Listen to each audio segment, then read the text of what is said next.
everybody. Welcome to episode 1 of Dorkside Podcast. That's right. I'm guessing this is going to take place in around a roughly 5-minute episode. Yes. But probably more because there's babies involved in this. So this is the first episode. We've been talking about this for a while, about wanting to do this. At least a year, I'm going to say. More than a year. This is our podcast about dork-related things. Non-music, just nerdy shit. I'm True. JB. I'm Berto. We're the only two nerds in fucking Darkside. True. So let's. This episode is going to be dedicated to Star Wars: The Force Awakens. I think it's appropriate that this is our debut episode. I'm going to preface this. This is fully spoiler alert podcast. If you have not seen the movie and you don't want to hear spoilers, don't fucking listen from here on out. Because we're going to talk about people who die. We're going to talk about all kinds of shit. We're going to talk about R2-D2 just melted in the middle of the movie. It was terrible. We're going to talk about that orgy that C-3PO was in, where he took that giant double-headed dildo. The red arm. There's a reason he's got that red arm. It wasn't red when we started off, but when he was done with that orgy, it was fucking red. That's disturbing. If any of you believe that, I'm sorry. So, let's talk about episode 7. Yeah. Berto saw it 3 times. Truth. I saw it once. I saw it once. I might see it again tomorrow. I might be seeing it next weekend. Okay. Your friends in Australia saw it a day before you. He claims he saw it 3 times before it opened in the U.S. So I'm guessing over like 2 days, he must have seen it like 3 times. 3 times in 2 days. Would you see it twice in one day? I'm surprised you didn't go back to back. That's what I mean. I don't know that I would. Maybe. I'm not that committed. I don't know. I mean, I don't know if I'm that committed either. Didn't you go to Lord of the Rings that many times? Like back to back or something? I saw Return of the King like 5 times, but not back to back. So yeah. I saw Dark Knight 3. I saw Dark Knight Rises once and I cried for the rest of eternity. And then I saw the trailer for Batman vs. Superman and I cried a little bit inside. Yeah, I never saw Dark Knight Rises. Is it because you were so sad because the second Batman was better than the third one? In regards to the Nolan trilogy, yes. That was why I cried there. The Nolan trilogy. I saw it Thursday night at 11:30. I saw it Thursday night at 10:30. Ooh, you beat me by an hour. I did, and I feel like a lot of the people, the reaction to this movie, there was, everyone was lining up. There were pre-sales, sold out and stuff like that, pretty much around the world, to my understanding. Dude, that's what blew me away about this whole thing, was that there was this whole thing about how they sold all these pre-sale tickets and they made $1 billion. I read the statistic yesterday. Prior to Force Awakens, the pre-sale record was $24 million. I can't remember what the movie was. $100 million opening weekend and like pre-sales. Holy shit. For the Force Awakens. Holy shit.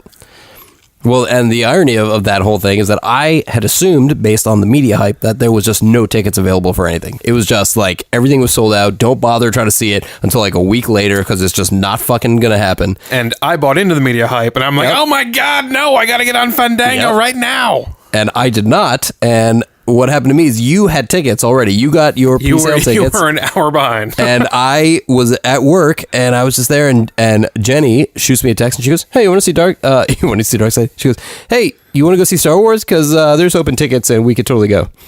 I was like, sure, great, cool. And I went an hour later than you. We both saw the movie the same night. I saw the text message. I'm pretty sure as the movie was about to start for me, you would have closed up at that point. I see the message in our Facebook chat, and it's either picture your Fandango things. And I'm like, hey, I thought this was hard to get into. Yep. And I'm like, fuck you, man. What a fucking asshole. You know what? I was first into the theater.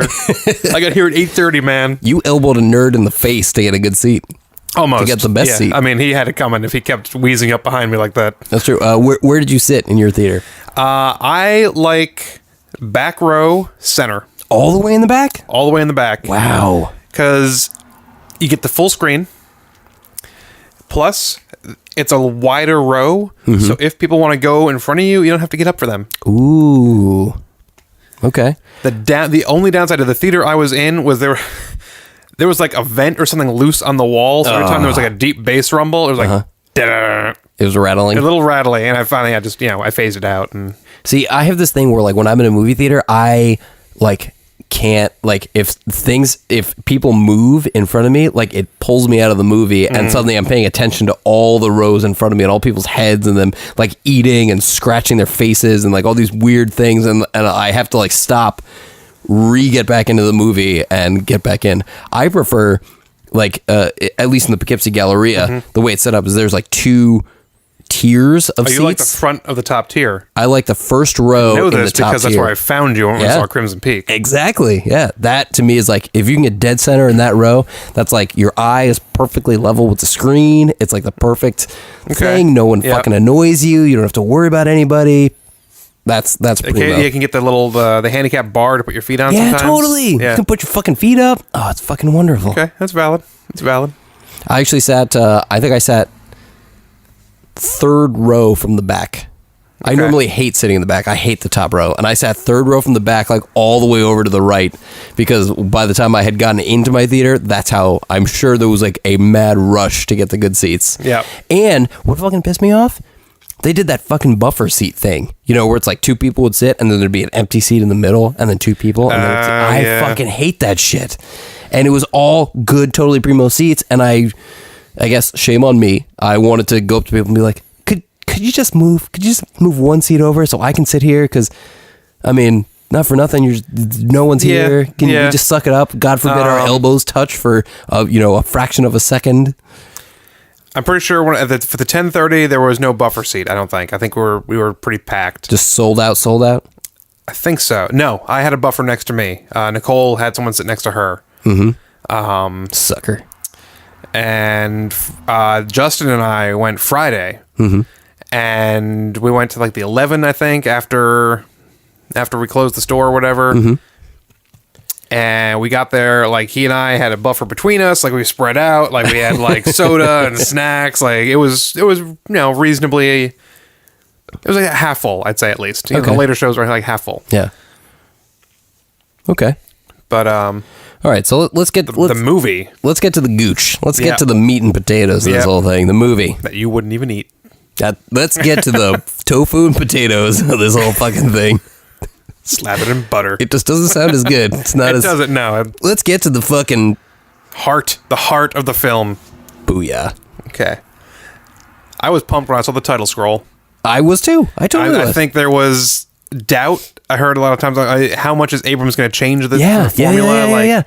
There was worry that there's not going to be a title scroll. They're not going to pan down to the planet shot. To the planet. Yep. But God, we're nerds. Holy shit. Yeah. I was pleasant. I was like really surprised. I mean, the entire fucking theater was dead silent when that Lucasfilms logo came up there. Really?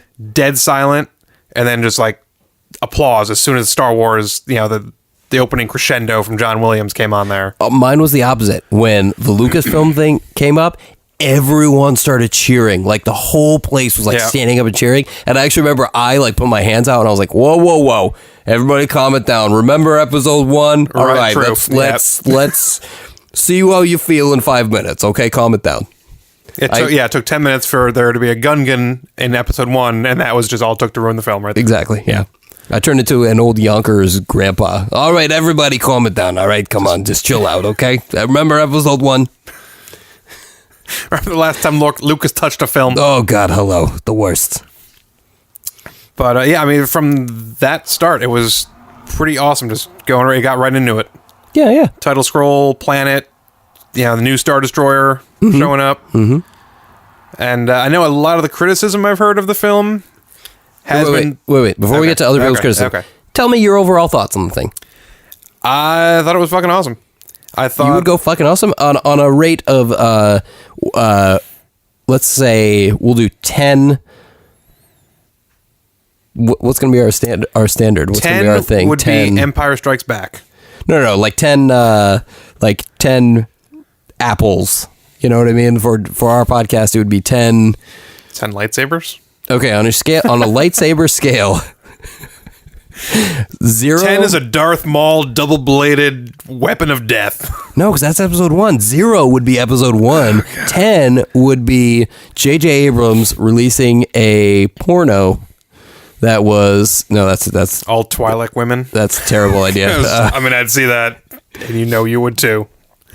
the head tails. I mean, you know I'm in. You know I'm going to say yes. 10 being fucking Star Destroyer orgasm. If they made a Star Destroyer that all it did was cause that level orgasm, that's what... Like, it doesn't shoot out a laser that blows up planets. It shoots out a giant load. That's what 10 is. How would you rate the movie? I'm going to go 8.5 to 9. Wow, really? Yep. Okay, I'm like a 6. Okay. A healthy, confident 6 on it. I think... Go. I'm going to rate it that highly because it did exactly what it was supposed to and fucking re-energized the whole thing. True.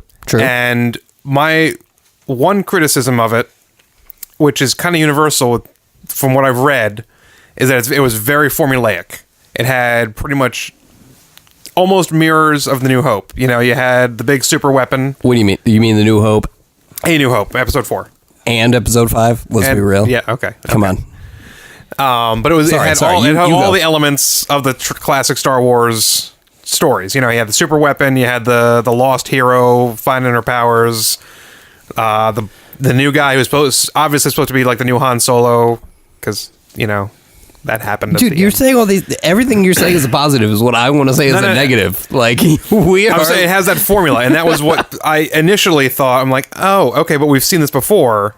But I think that was good because J. Abrams knew he was introducing new characters. He knew he had to do some new stuff because, let's face it, the old guys are getting older, you know. We have to get him in for one last hurrah. Right. Like one good final movie because you never know what's going to happen next. They're not dead yet. And well, yeah, true. JJ's here now on the podcast. He's back. We're doing Dorkside right now. That's cool. Okay. I can still chime in. Okay. You've seen the film. Movie. That's right. So I think that he did the right thing and stuck to he's like, hey, you know what? This is a Star Wars movie and this is what you guys like. It's new people doing the same shit. And after this, we're gonna fuck some shit up. We're gonna do some new things and take these characters that you now know they can do Star Wars and do some more new Star Wars. You know what I call that? Pandering. Maybe. That's what I call that. Maybe, but you know what? He had a lot to contend with. I mean, he had fucking George Lucas to fix. He had to fix this. It's not Seriously. even just a continuation.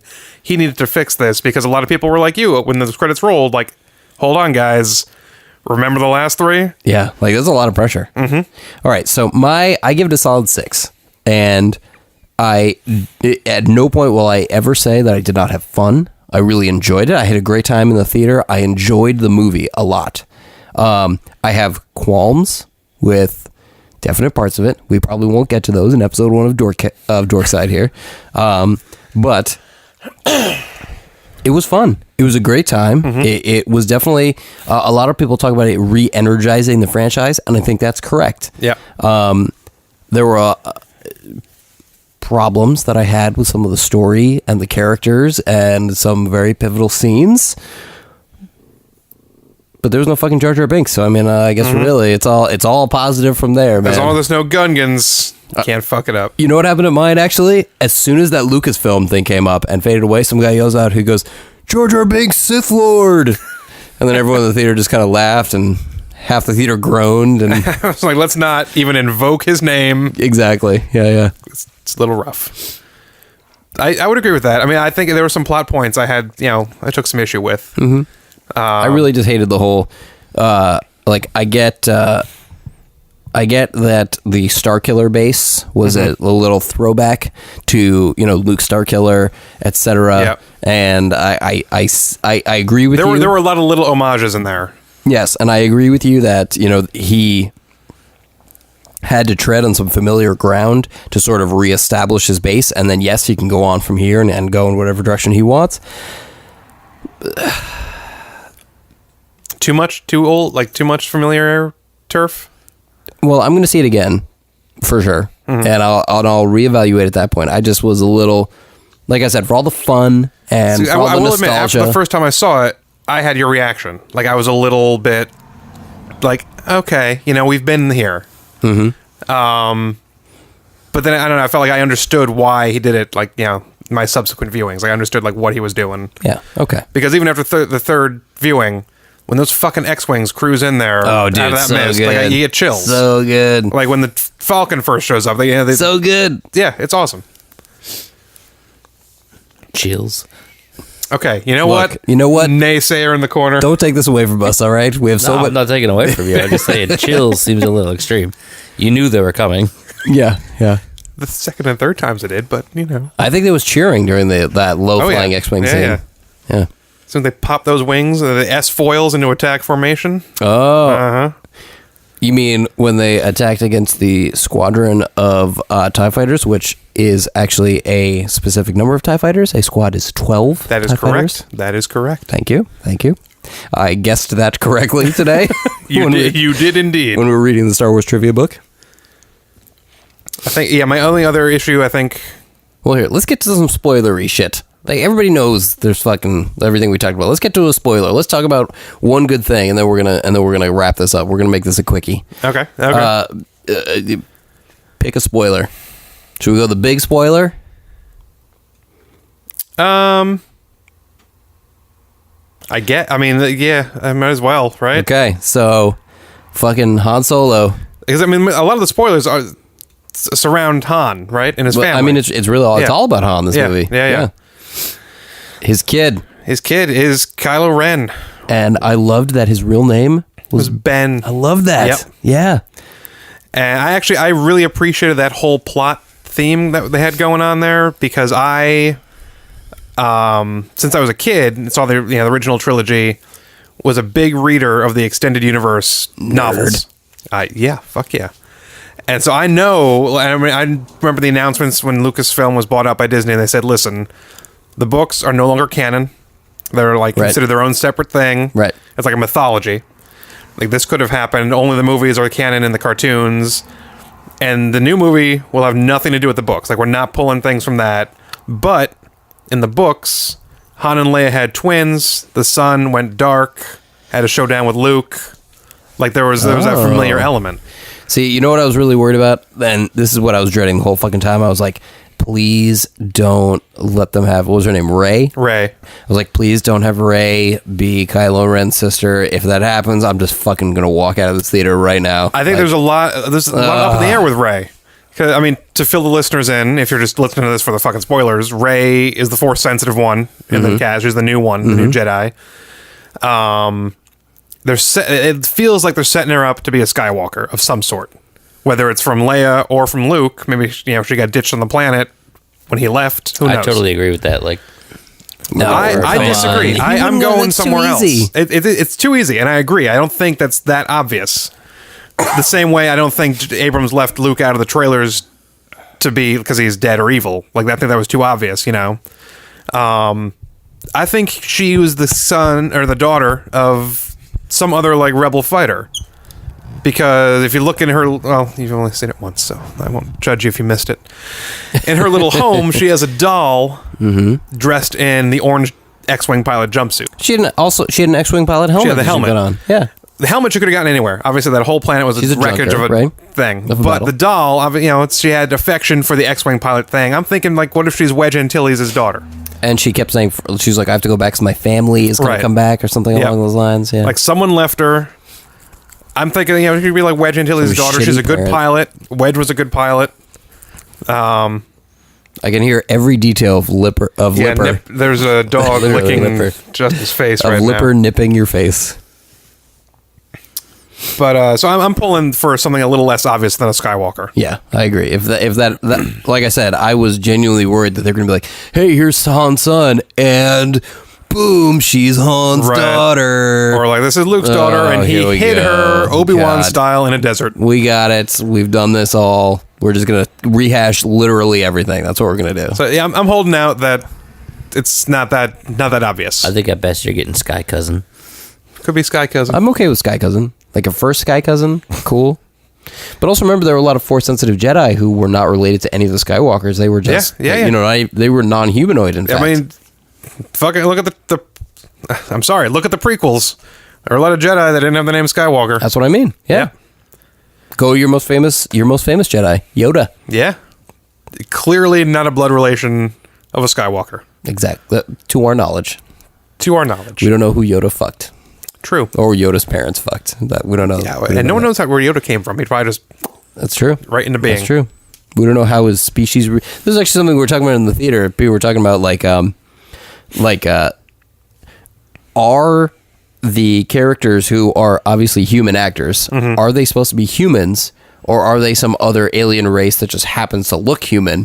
And if so, because somebody was saying like, oh, like, you know, it'd be hot to watch a sex scene between these people. I was like, you don't know what their genitalia looks like. You don't know what's under True. there. They could reproduce by spores. Like maybe one lets go of a cloud of spores and it goes into the other's mouth, and then that's how babies are made from their species. They're not humans.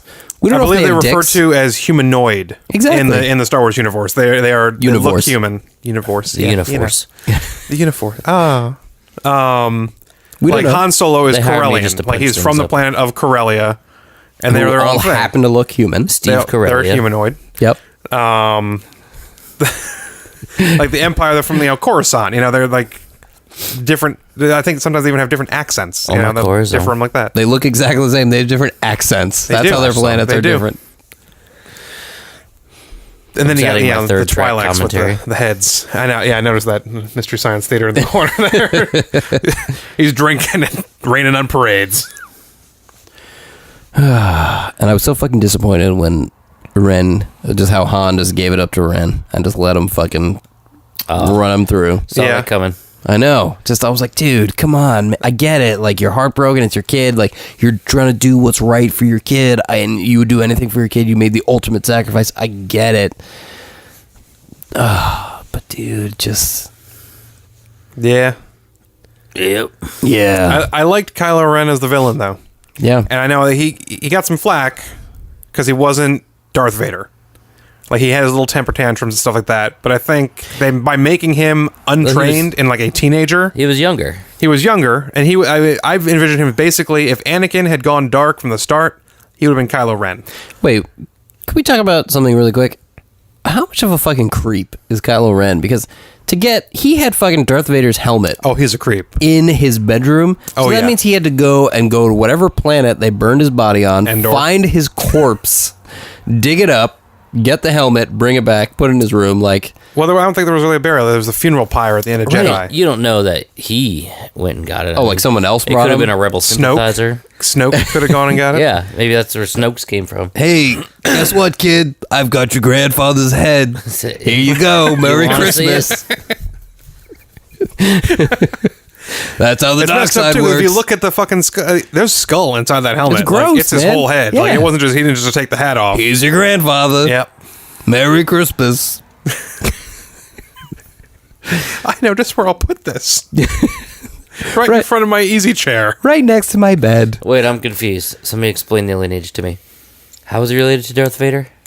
Um, Well, Leia is Darth Vader's daughter. Luke's twin sister. Oh, okay. Leia. and Leia, Leia Han. did it with Okay. Han Yeah. Right. and their kid. Gotcha.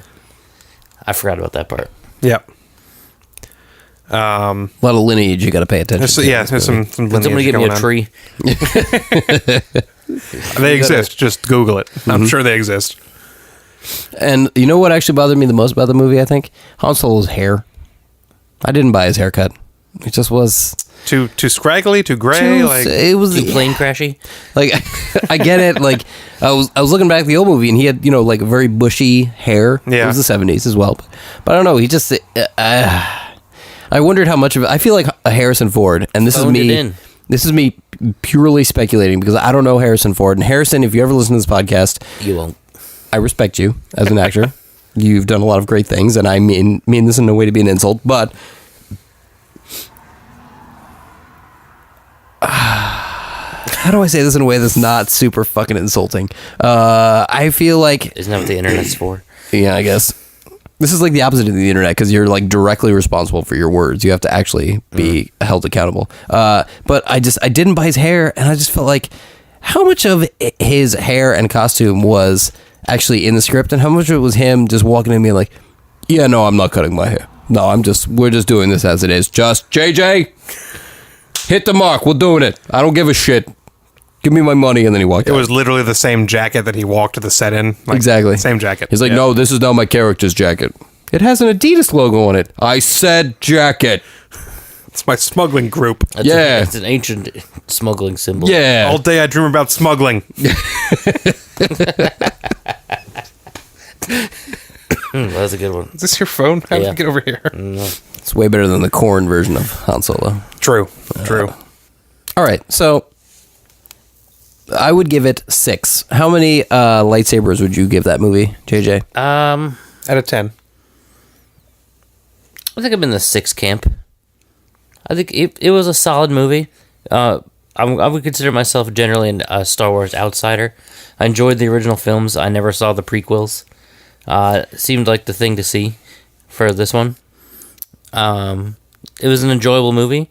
I think it was very much a setup movie. Like, this is give us all your money now, and we're going to take it and make another one. And they took some easy routes some places. Like, R2-D2's got the plans. Didn't see it coming. BB-8. No, well, yeah, BB-8 remember R2 had... R2 had the map. R2 had the missing puzzle, and he suddenly came back to life for an unexplained reason. Yeah, what the fuck? Why Someone didn't they at just turn him on? the other night when I saw it was like, so wait a minute. R2 was fucking with him the whole time? Yeah, He was what was just he waiting napping. for? He's like, Just sitting there the whole time. You got to blow up the new Death Star, and then I'll show you. For no reason. And then Snoke's, where'd he come from? No explanation.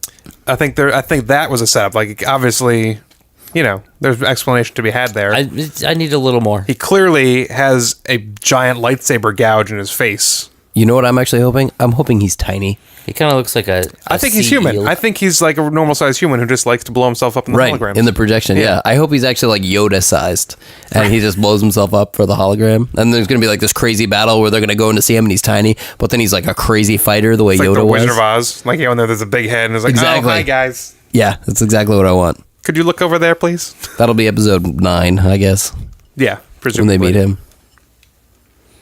He's been there the whole time. Fuck the Emperor. Yeah, what if it was like Palpatine's kid? Oh, see? We're going to come back to this in 2 years when episode 8 comes out. Right. Told you Episode so. 14, 2017. All right, so this is episode 1 of the Dorkside Podcast. We're going to wrap this up. We will, yes. We'll do a more in-depth one at some point in the future. Thanks for listening to our podcast. Tune into the Dorkside Podcast and the regular Darkside Records and Gallery podcast, both on Darkside Records and Gallery.com. Until then, may the Force be with you. Live long and prosper. Get off my plane.